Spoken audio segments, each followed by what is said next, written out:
What's going on, Show Nation? It's Movie with Movie Gaming TV, and in today's video, I'm going to open up my World Series pack. So I finally was able to hit the World Series. This was an extremely tough season for whatever reason, but I was able to get back to the basics and put together a bit of a streak to get in there. Super difficult season. I'm going to obviously keep playing, but here were my stats and getting there. I hit 356, but my ERA was really bad, so I really had to focus in on my pitching, and I'm going to talk a little bit about that in this video, as well as I'll show you guys the lineup that I was able to use to finally streak. I got up to 880 twice during the season. That was one of the main reasons it took so long. But it was a very difficult season. But there was a couple key catalysts that got us to getting the wins. Let me see if I can look at my game history real quick. So I was able to give up 1 run here, 0 runs, 0 runs. Nearly threw a no-hitter in this one. Combined no-hitters. 3 runs. I lost this one terribly. I just got my ass kicked in that one. 7-5. Gave up 2 runs, 3 runs, 1 run, 2 runs. So during this little run here, I mean that if you really want to make the World Series and you really want to get your rating points up, obviously you have to streak. And one bad game of pitching is just everything. I felt like what I've been doing a lot lately, all right, to get there is I just throw a lot of pitches below the zone, a lot of off speed below the zone. Because what I found that I was doing is I was just throwing so much stuff up in the zone, fast stuff up in the zone, and I was getting hit really hard because of it. But what I was realizing is if I just throw below the zone, off speed a lot, then I can mix it up. Like I can throw, my changeup's low, my curveball's low, and then when I hit the bottom part of the zone with either a sinker or a cutter or a fastball or whatever, I was able, it's a nice little combo.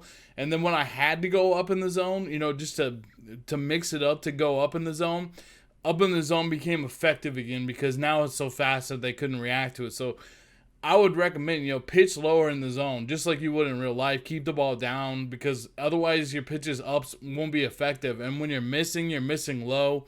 And it's surprising how many people chase low pitches. I kind of started doing that because I was chasing a lot of low pitches. I thought that's kind of how I got there pitching wise. So pretty much here's the lineup I was using. I have been using Gehrig. I'm not hitting phenomenal with him. Only 293, only 8 home runs and 134 plate appearances.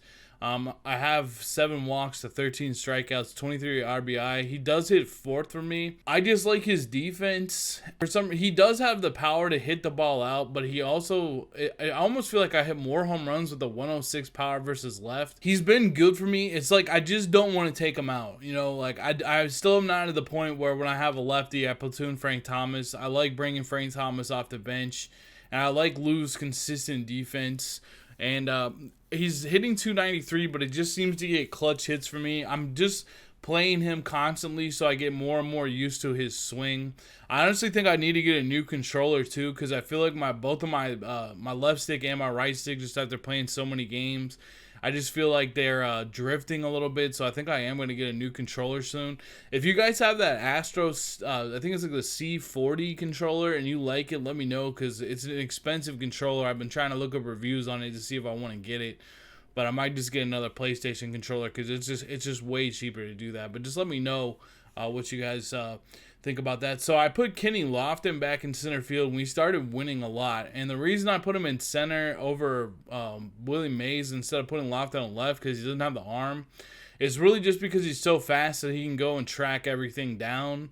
I still think he's really good. For some reason, when I play him, especially as my leadoff guy, it gets me to take pitches. I don't know what it is, but it's just something about him and his swing that I really like. I ended up putting back in my contact cap. You guys can't really see his stats right here, but his stats are actually pretty comparable to Hannes Wagner, or Honus Wagner. I'm not sure exactly how to say his name. I think I've been saying it wrong, but I'm going after that collection. I'm going to show you guys the best way to go about that collection, and It's still really difficult to complete the Wagner collection, but at the same time, it might be a little bit easier than you think. It's not going to cost you nearly as much as you might think. Depending on, I'm kind of at this point in the game, we're almost into August. I'm kind of thinking a lot of you guys have like mostly a diamond squad at this point. Mostly have had stubs that you built up throughout the year through the XP reward path, through flipping, through hitting the World Series, through this and that. So I think it's definitely possible. There's definitely going to be a hard part at the end of it with the signature series, but I do plan on doing a video soon talking about that. I have been using Ozzie Smith. I don't know. I'm hitting 350 with him through 64 plate appearances. No home runs. I've hit some warning track balls. He's really, really fast. Only 4 walks, 4 strikeouts. Not a bad ratio there. Put him in the 8th spot. On defense, he's really, really good. The only thing he doesn't have like maxed arm strength. So if it's a slow roller, make sure you charge hard to throw them out. He doesn't have that.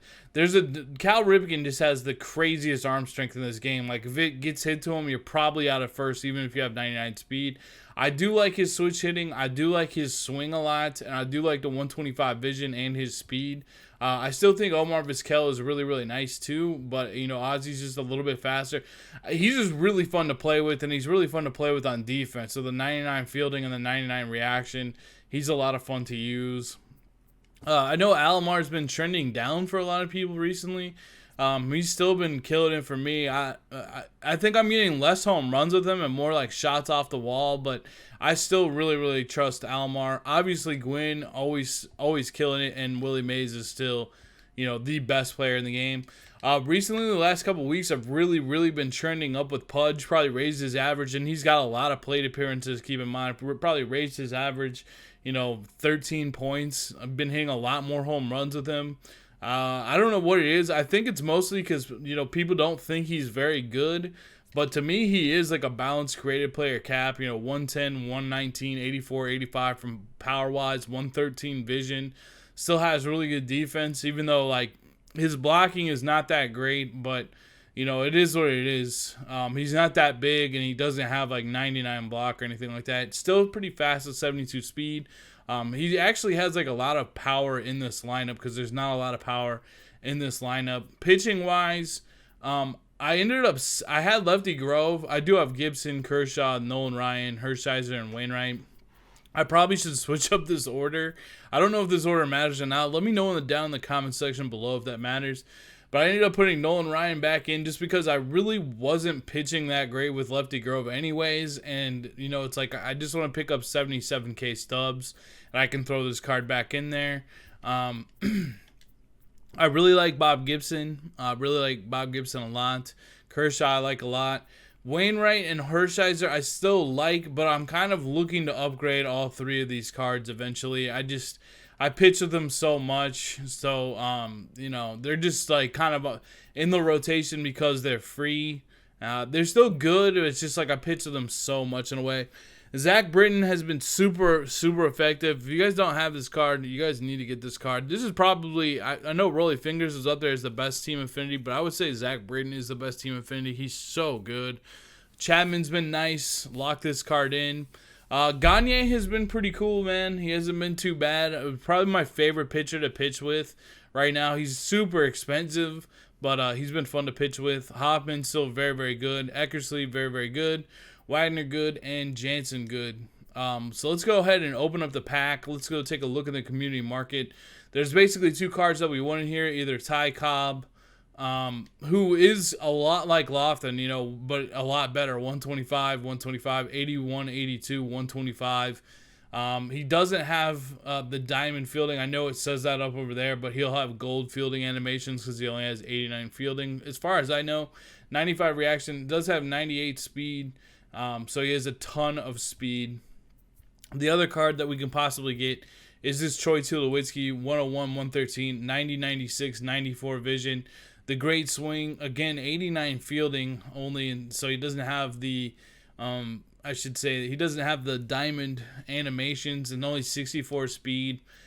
To me right now, if you guys hit the World Series, or, if you ever get the program done early, you have to sell the card. Like, I have to sell this Ty Cobb card right now. That's the one I'm going to pick because he's going for the most. out of this pack, but you really should sell the reward early just because they're gonna go down, and they're gonna go significantly down. Like how Lefty Grove, I think I sold for like 200K. If you're just a little bit patient, you know, I'm gonna go ahead and select him, and I'm gonna go ahead and sell him because I need to get my stuff going to get these Wagner collections done. And I've been pretty happy with Lofton in center field for whatever reason, but at least at this point I can start to work the market. I need to flip so much more. Like I really need to flip a lot more. I don't really flip like at all. And I need to flip really, really badly. Even if it's just me making 100 stubs, like honestly, man, I spend like so much time on Twitter, and I could just be on the Show Nation just flipping cards, and it would probably make me a lot happier at the end of the day. So I really need to start flipping cards, even if it's just like 100 stubs that I'm making per flip. Like I need to make some flips, just so I can get this Wagner, because I'm trying desperately to do it. No money spent. Like I really don't want to put on any more money onto this game. So I've got all these done though, and I'm getting pretty close to this one too. I'll probably finish out the All-Star one with all these subs now. The main thing to take away from it is there's just a lot of cards that you can buy. You know, if you don't watch the other video, there's a lot of cards that you can buy for a hair over 5,000.